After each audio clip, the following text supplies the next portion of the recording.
Bismillahirrahmanirrahim. Assalamualaikum warahmatullahi wabarakatuh. Teman-teman sekalian, kembali lagi di mata kuliah Sejarah Lisan.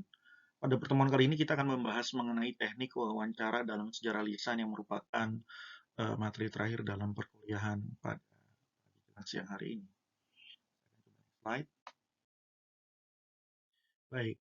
Jadi teman-teman, sebenarnya secara umum wawancara sejarah lisan ini bisa dikatakan berhasil apabila dalam artiannya itu kita mempunyai berbagai macam kecakapan. Lain memang narasi dua arah. Kenapa memang saya bilang seperti itu? Karena memang dalam sejarah lisan atau wawancara lisan lebih tepatnya, ada banyak gaya untuk berwawancara atau mewawancarai. Mulai dari obrolan yang ramah dan informal hingga yang lebih formal dan teratur.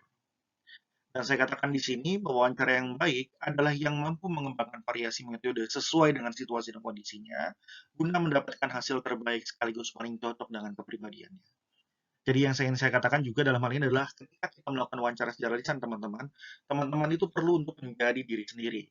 Namun dalam artian juganya, kita perlu untuk melihat situasi dan kondisi juga.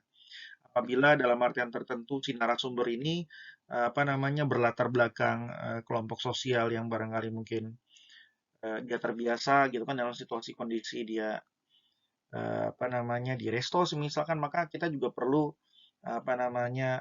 tahu dan bisa gitu misalkan ya bercakap dalam suasana seperti tersebut, atau mungkin si narasumber itu berasal dari tempat yang mungkin lebih suasananya ke pasar atau lebih suka nongkrong di warung kopi misal, kita pun juga harus mempunyai gitu kecakapan sosial ketika kita melakukan wawancara di tempat-tempat seperti itu. Itu kenapa saya juga katakan dalam hal ini, dalam proses wawancara secara lisan, dalam dalam proses sejarah lisan gitu ya, maka posisi seorang pewawancara itu menjadi sangat penting. Dan dalam hal ini, wawancara sejarah lisan ini sejatinya adalah praktikal yang paling momentum ya, momentum praktikal yang paling penting untuk kita mengais-ngais peristiwa yang ada di masa lalu itu. Kenapa bisa jadi gitu ya, saya gitu ya, yang mungkin seorang yang berkecimpung di bidang sejarah dibandingkan dengan teman-teman gitu ya, yang mungkin juga baru belajar gitu ya, kita sama-sama belajar sejarah lisan gitu ya. Namun karena saya sifatnya introvert gitu ya, saya nggak bisa terlalu banyak berbicara dengan orang yang baru bertemu dan lain sebagainya gitu kan, dibandingkan mungkin teman-teman yang lebih supel, lebih bisa ngobrol dengan banyak orang gitu kan, bisa bergaul dalam situasi dan kondisi yang berbeda-beda. Itu mungkin hasilnya bisa jadi lebih baik teman-teman dibandingkan dengan saya. Karena pada akhirnya kecakapan dalam mewawancara itu sangat penting sekali. Oke, kita next slide. Dan di sini teman-teman, saya katakan ada 7 syarat mewawancara yang baik. Yang pertama adalah memiliki minat yang tinggi terhadap tema yang ingin diambil ya. Ini penting sekali ya. Karena apabila kita memiliki minat tinggi, tentunya kita akan merasa antusias juga dalam melihat konteks peristiwa tersebut. Kemudian yang kedua adalah memiliki rasa hormat terhadap narasumber. Nah, rasa hormat ini penting teman-teman. Agar kenapa? Karena memang eh, lisan ini kan atau sumber lisan ini kan dia menjadi unik karena dia sumbernya hidup ya. Dan kita perlu mengetahui gitu ya, salah satu cara agar masyarakat atau narasumber atau individu gitu ya, yang menjadi sumber lisan kita itu menjadi respect dengan kita adalah dengan menghormati si narasumber tersebut. Oleh karenanya respect ya, rasa hormat ini penting.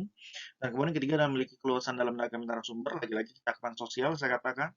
Keempat adalah mampu menunjukkan pengertian dan simpati terhadap cara pandang narasumber.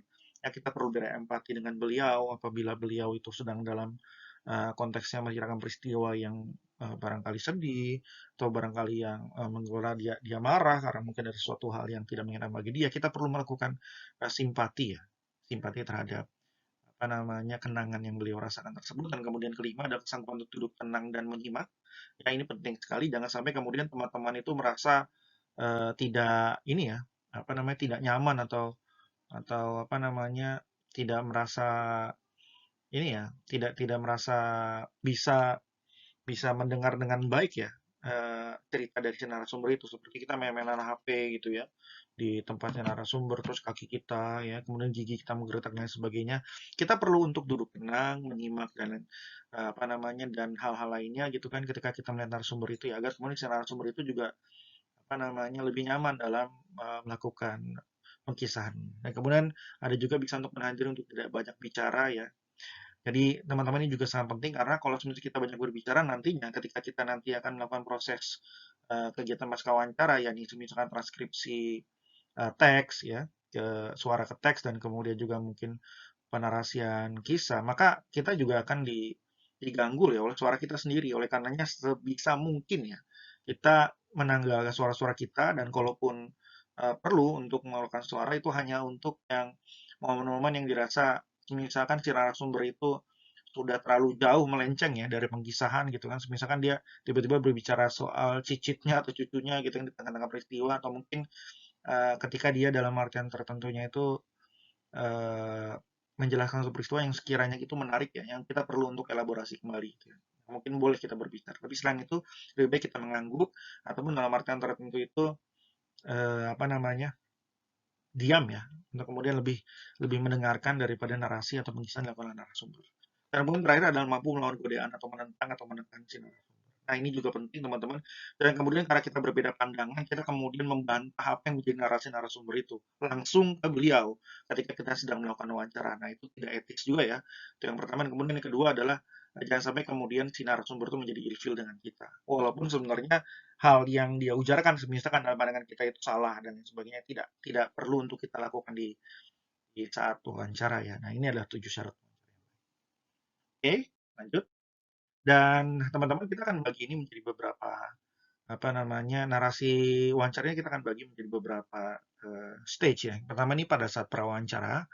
Jadi di sini saya katakan untuk mempersiapkan latar belakang informasi yang baik, ini kita perlu untuk membaca ya. Apa namanya membaca apa namanya jurnal ataupun buku-buku yang sekiranya berhubungan dengan peristiwa tersebut ya.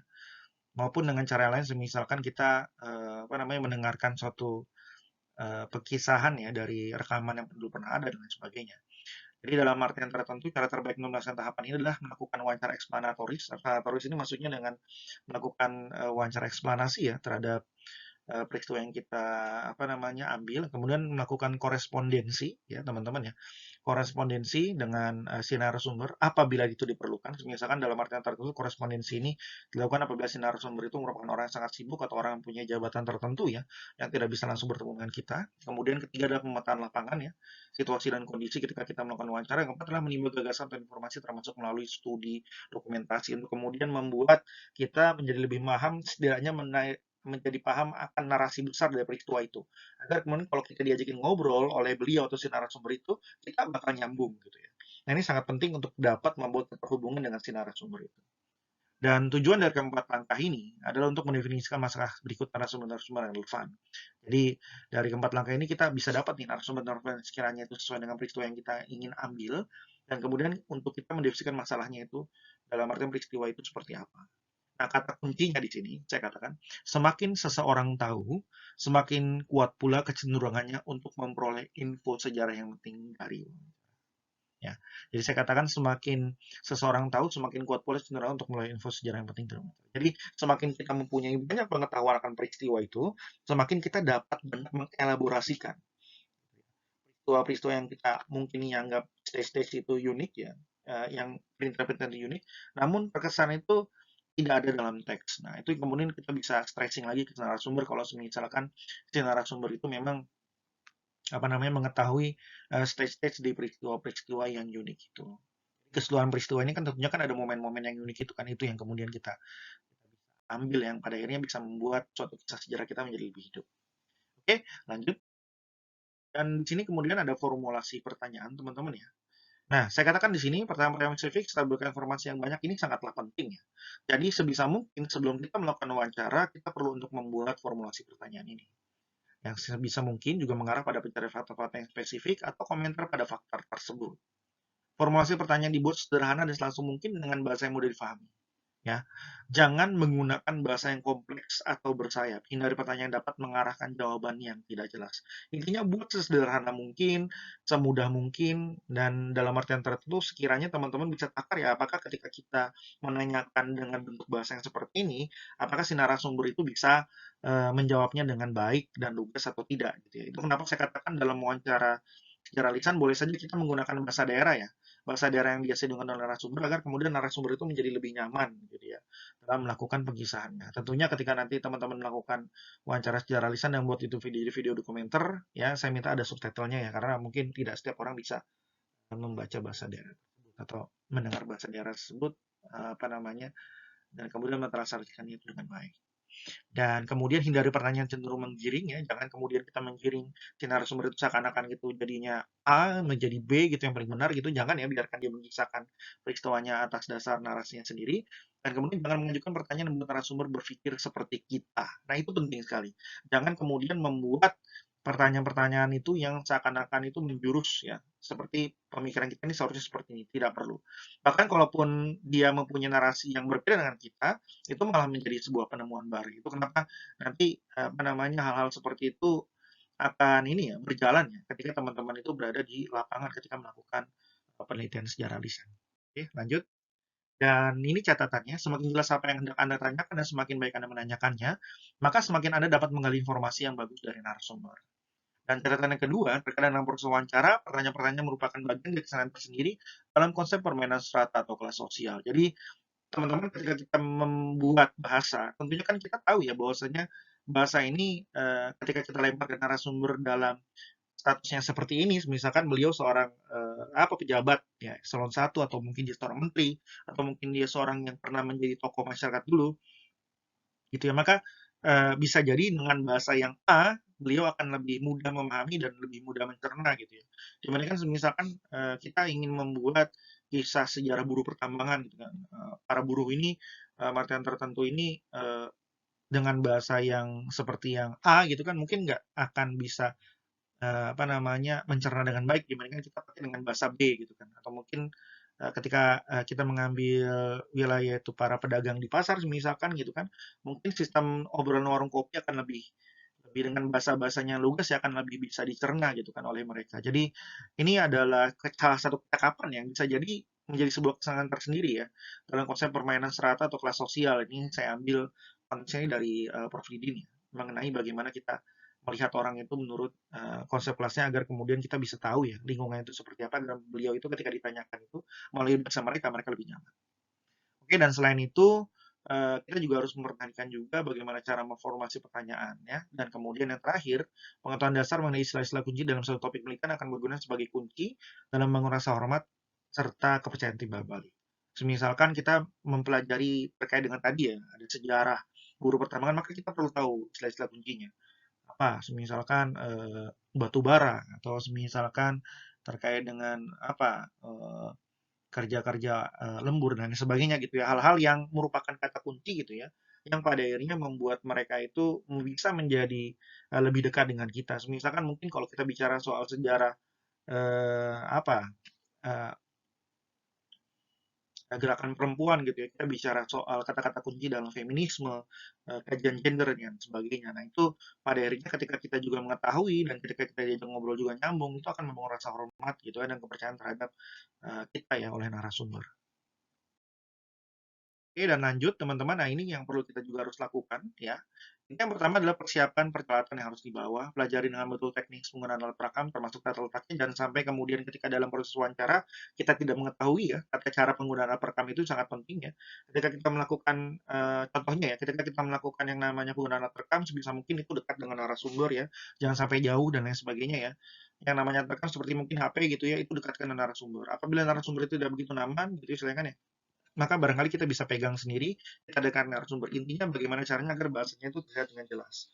Dan kemudian pelajari situasi dapat mendukung penggunaan alat perekam itu dengan baik ya. Misalkan kalau misalnya perekamnya itu berfungsi dengan baik dengan situasinya itu yang agak tenang, maka barangkali kita mencari tempatnya yang juga relevan ya, jangan di tengah jalan ya. Ya maaf, maksudnya koreksi ya, di pinggiran apa gitu ya, lagi CFD dan lain sebagainya gitu yang sangat ramai atau crowded gitu ya. Nah, cari-cari tempat-tempat yang sekiranya mendukung kualitas dari alat perekam itu dan kemudian suara-suara yang tidak perlu supaya diperhatikan guna menjaga kualitas rekaman. Nah, ini jangan sampai kemudian juga misalkan suara kita atau suara motor dan sebagainya itu juga masuk gitu yang pada akhirnya membuat suara narasi dari si narasumber itu menjadi terganggu. Dan ini tips kecil dari saya, selain wawancara sebaiknya kita tidak berkata iya, ya, iya. Nah, itu. Ini akan mengganggu alur rekamannya. algoritma rekaman, dan pada akhirnya juga akan mengganggu kita sendiri ketika kita melakukan transkripsi. Ya, cukup dengan gerak isyarat saja kalau misalkan kita mau melakukan apa namanya interaksi gitu ya, apabila si narasumber sedang asik bercerita gitu ya, atau mengulangi apa yang diucapkan oleh narasumber. Ya, dan hal lain yang perlu diperhatikan yang berkaitan adalah izin dari narasumber. Nah, teman-teman ini juga penting ya, jangan sampai kemudian penggunaan-penggunaan alat rekaman ini tanpa izin daripada narasumber. Kita perlu pahami bahwasanya kita perlu respect narasumber ya, dan narasumber itu perlu kita buat senyaman mungkin agar narasi atau pengisaan yang kita dengarkan itu menjadi lebih berkualitas. Oke, kita lanjut. Dan perhatikan ya teman-teman, ini masih lanjut ya. Perhatikan tempat di mana wawancara akan dilakukan ya. Sebisa mungkin situasi dan kondisinya itu mendukung kita melakukan wawancara ya. Dan ini beberapa pertanyaan dari saya, bagaimana formasi di proses wawancara, apakah hanya berdua saja untuk pihak lain ya. Jadi kita perlu lihat ya posisinya si narasumber ini cuma sendirian atau ada orang. Jadi dalam contoh misalkan kita melakukan wawancara secara lisan gitu ya. Ada narasumber yang hanya ingin sendiri saja karena posisinya peristiwanya mungkin hanya dia yang tahu. Tapi ada juga yang dia ingin membawa suaminya, entah anggota keluarganya atau istrinya atau anggota keluarga yang lain-lainnya, banyak gitu ya.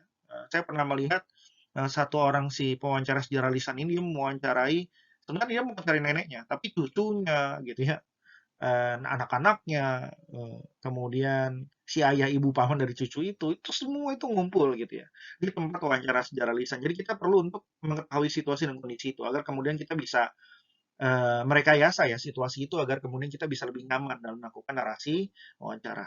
Dan kemudian ini juga ada pertanyaan, apakah kita menggunakan sistem penelitian atau orang lain? Karena pihak ketiga bagaimanapun memiliki pengaruh dalam proses wawancara. Misalkan dalam contohnya kita melakukan kegiatan proyek sejarah lisan di wilayah misalnya Jawa Barat gitu ya. Misalkan saya merupakan orang yang tidak mengerti bahasa Sunda, maka saya perlu untuk melakukan asisten peneliti ya. Apa namanya, mempunyai asisten peneliti terkait dengan wawancara sejarah lisan itu. Nah, ini biasanya juga penting ya, bagaimana kita antara si saya misalkan ya si sejarawan lisan gitu kan dengan si asisten peneliti ini juga mempunyai keterhubungan ya, gimana kita jangan sampai kemudian narasi yang kita ujarkan gitu kan ke asisten peneliti, itu nanti dibuat beda asisten peneliti ketika dia berusaha membuat pertanyaan itu ke si narasumber.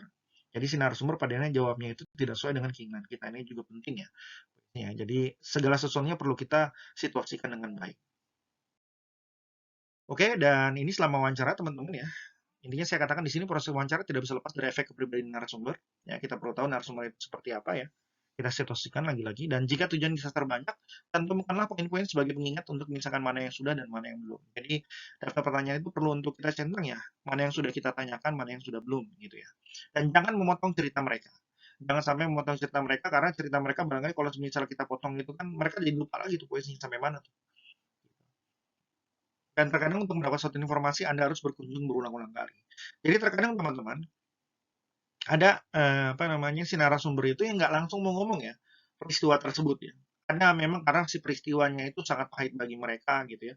Ada memang karena dia nggak mau nginget-nginget lagi gitu ya, dan lain sebagainya. Ada banyak berbagai macam karena seperti kita tahu ya, namanya manusia kan punya rasa ya, karsa, dan mereka kan sumber hidup yang ya mungkin ada beberapa kenangan yang nggak ingin dia ingat ya. Seperti mungkin dia merupakan ekstapol ya, yang dia nggak mau tahu lagi masa lalunya itu yang sangat pahit gitu ya.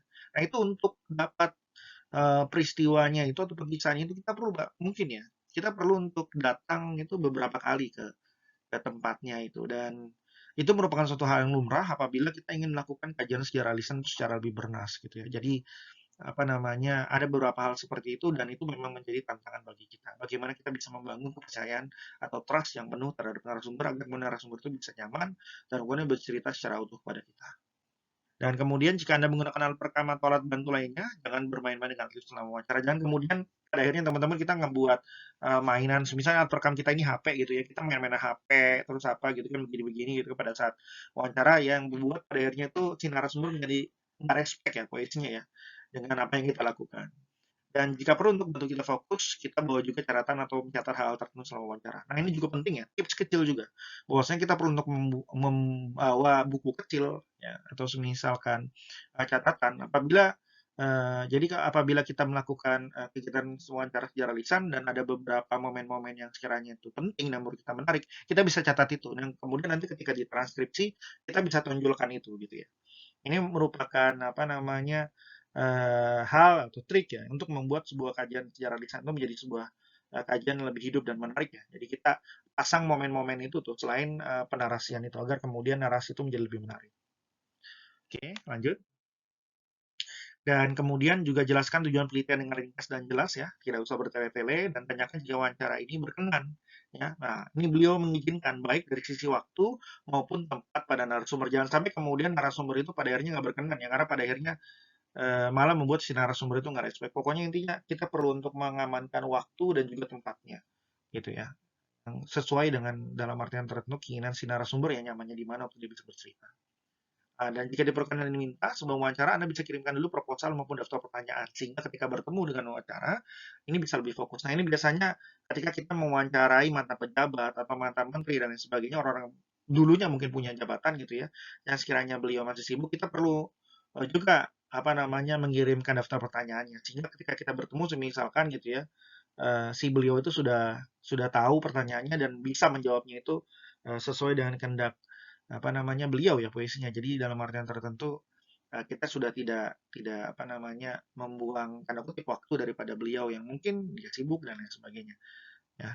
Jadi apa namanya lebih praktis. Oke, lanjut ya. Ini ada beberapa hal juga, teman-teman saya katakan bahwasanya wawancara bukanlah dialog atau obrolan biasa karena posisi narasumber sebagai informasi yang harus dibiarkan berbicara. Jadi bedanya kita teman-teman, si pewawancara sejarah lisan dengan pewawancara biasa adalah kita harus lebih banyak diam. Karena si narasumber itu, dalam artian tertentunya itu ya, itu mengeluarkan semua pengkisahannya. Ya, bedanya kita dengan wartawan juga dalam artian tertentu ketika wartawan ingin sesuatu, dia men-stressingnya agar sekiranya itu sesuai dengan kepentingan dia atau sesuai dengan lajur dapat pemberitaan dia yang sekiranya itu membuat itu jadi lebih menarik. Tapi kita dalam artian tertentu tidak perlu untuk melakukan itu. Lebih banyak diam saja, lebih banyak diam. Tapi dalam arti tertentu juga boleh stressing, ya, boleh stressing, namun jangan mengarahkan narasumber itu seperti dengan apa namanya kepentingan kita. Kita boleh stressing momen-momen tertentu kita anggap menarik saja. Stressingnya itu untuk penjelasan, bukan untuk pengarahan dalam artian tertentu agar peristiwanya sesuai dengan keinginan kita. Ya. Nah itu penting sekali. Dan itu menjadi perbedaan antara wawancara secara lisan dengan wawancara pada umumnya gitu ya. Dan wawancara ini bukanlah saat dimana Anda harus memamerkan pengetahuan atau daya tarik. Jadi Eee, ini bukan ajang atau pamer show off teman-teman ya. Ini adalah bagaimana kita lebih banyak mendengar untuk mendapatkan pemisahan yang utuh dari si narasumber. Jadi hilangkan ego kita, perbanyak untuk mendengar. Tapi jika Anda, dalam proses wawancara ini saya katakan juga ya, jika dalam dalam proses wawancara ini Anda juga jangan pernah memalukan diri dengan lebih banyak diam bisu. Jadi sebisa mungkin teman-teman kalau semisal pun ada yang menarik momen itu kita boleh juga nyeletuk sedikit-sedikit ya, agar kemudian membuat suasana lebih hidup. Gitu ya. Nah ini lagi-lagi ini ya, mungkin ada kecakapan sosial juga di sini bermain ya. Bahwasanya misalkan apa gitu kan ketika beliau berbicara agak goyang sedikit kita bisa ngikutin guyonnya dan lain sebagainya. Nah ini pada akhirnya membuat juga situasi wawancara ini berjalan dengan lancar gitu ya. Dan jika Anda kurang jelas atau narasumber keluar dari topik yang dibicarakan, segera untuk diingatkan dengan cara dan bahasa yang baik. Jangan sampai kita mengeluarkan bahasa-bahasa yang tidak baik gitu ya. Tetap respect, tetap hormat dengan narasumber. Lakukan itu dengan cara yang sopan. Dan tetaplah menunjukkan ketertarikan selama wawancara ini yang terakhir. Tetap tunjukkan ketertarikan karena teman-teman dalam artian tertentu ketertarikan atau simpati kita gitu ya terhadap narasi yang di apa keluarkan oleh narasumber ini menjadi sebuah modal ya pada akhirnya membuat si narasumber itu menjadi lebih banyak berbicara. Soal pengkisahan itu pada akhirnya juga membuat lebih respect dengan kita. Oke, dan terkadang selama wawancara narasumber ini terbawa dalam suatu suasana emosional tertentu. Untuk itu pewawancara harus menyadari sejak awal dengan tidak memaksa dan menjadi perasaan narasumber. Misalkan nih contohnya ada narasumber pada pada peristiwa tertentu karena memang momennya ini sangat pahit ya, momen peristiwa tertentu karena memang ini sangat pahit, beliau menangis gitu kan tidak bisa untuk apa namanya melanjutkan pengkisahnya lagi. Nah di sini kita perlu simpati ya, gitu ya. It's okay gitu kan, mungkin barangkali beliau tidak bisa, kita bisa lakukan itu di lain hari. Intinya adalah kita perlu menyadari perasaan si narasumber seperti apa gitu.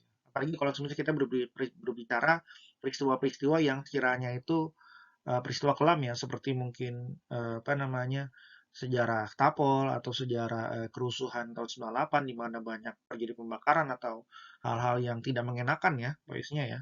Dan kita wawancara narasumber itu, pengalaman-pengalaman itu pahit itu kan dia keluarkan semua ya. Nah, mungkin ada yang nggak kuat gitu kan, kita perlu untuk respect ya. Kita perlu untuk menghormati gitu ya, menghormati perasaan si narasumber dan kemudian Nah, itu bagaimana cara kita kemudian kembali untuk merekayasa situasi dan kondisi ya, agar kemudian wawancara itu di kemudian harinya itu bisa tetap berjalan gitu ya. Dan jangan, nah ini juga tips kecil dari saya yang terakhir juga, jangan terburu-buru pulang setelah sesi pertama. Teman-teman jangan kemudian apa namanya kita buru-buru pulang gitu ya. Habis makan pulang kan ada bahasa kayak gitu ya. Jangan ya, kita setidaknya itu ada unggah-ungguh dulu ya. Ada tanda kutip mungkin kita bisa berbahasa basi dulu, kecuali memang si narasumber itu orangnya straight to the point ya. Kita boleh apa namanya sesuai dengan adat istiadat yang ada di sana, bagaimana kemudian posisinya itu si narasumber ini barangkali apa gitu ya, orang Jawa mungkin kalau semisal dia nyuguhin teh sebelum balik ya selesai si rekaman ya berarti kita selesaikan dulu minum tehnya gitu ya. Kemudian mungkin kita ada obrol-obrol kecil di sela-sela sesi wawancara itu dan lain sebagainya. Intinya langsung buru-buru pulang itu adalah situasi yang dimana mungkin di beberapa adat ya, mungkin istiadat dan tertentu itu mungkin sesuatu yang nggak sopan ya. Jadi mungkin kita perlu tahu unggah-ungguhnya itu seperti apa. Ya, supaya kita tetap dapat respect oleh si narasumber itu.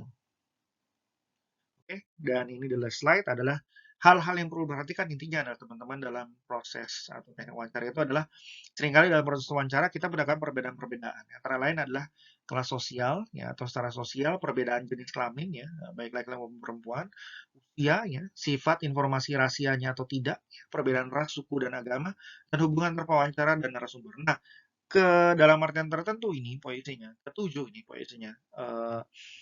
Apa namanya, perbedaan-perbedaan ini perlu kita ini kan ya, perlu kita amankan ya. Bagaimana caranya? Itu adalah melalui kita tuh melakukan pengkondisian tertentu. Jadi misalkan dari oh koreksi bukan 76 ya poinnya. Dari kelas sosial misalkan kita sudah mengetahui orang itu bekerjanya misalkan di mana gitu ya. Kita bisa mengikuti konsep kelas sosial misalkan dia karyawan gitu kan, kantor atau PNS gitu ya. Nah, kemudian apakah dia merupakan pedagang pasar? Nah, kita perlu mengetahui situasi dan kondisi yang melingkupinya, lingkungannya seperti apa. Nah, kita di situ kita perlu untuk mengelaborasi agar kemudian si narasumber itu kita bisa situasikan dengan bahasa yang beliau mengerti agar kemudian narasinya itu bisa tetap apa namanya kita dapat ambil dengan maksimal. Dan kemudian apakah beliau ini laki-laki perempuan gitu ya. Ini juga penting ya. Kalau misalkan barangkali perempuan gitu kan, ada mungkin treatment tertentu atau mungkin laki-laki ada treatment tertentu ya, poinnya ya. Kemudian juga usia, ya tentunya kalau misalnya kita bicara usia, semakin tua seseorang gitu kan, maka biasanya ingatannya itu semakin tajam, kecuali di Alzheimer ya. Ini juga penting untuk diketahui ya, poinnya ya. Jadi apa namanya, usia ini menjadi titik tolak juga ya.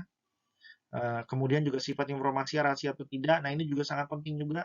Jangan sampai kemudian ketika kita melakukan kegiatan wawancara ya, wawancara itu si atau narasumber itu mengatakan bahwasanya sebenarnya informasi ini rahasia gitu. Jangan sampai. Kalau semisal dia bilang itu rahasia, maka posisinya itu wawancara secara lisan itu tidak dapat kita lakukan sama sekali.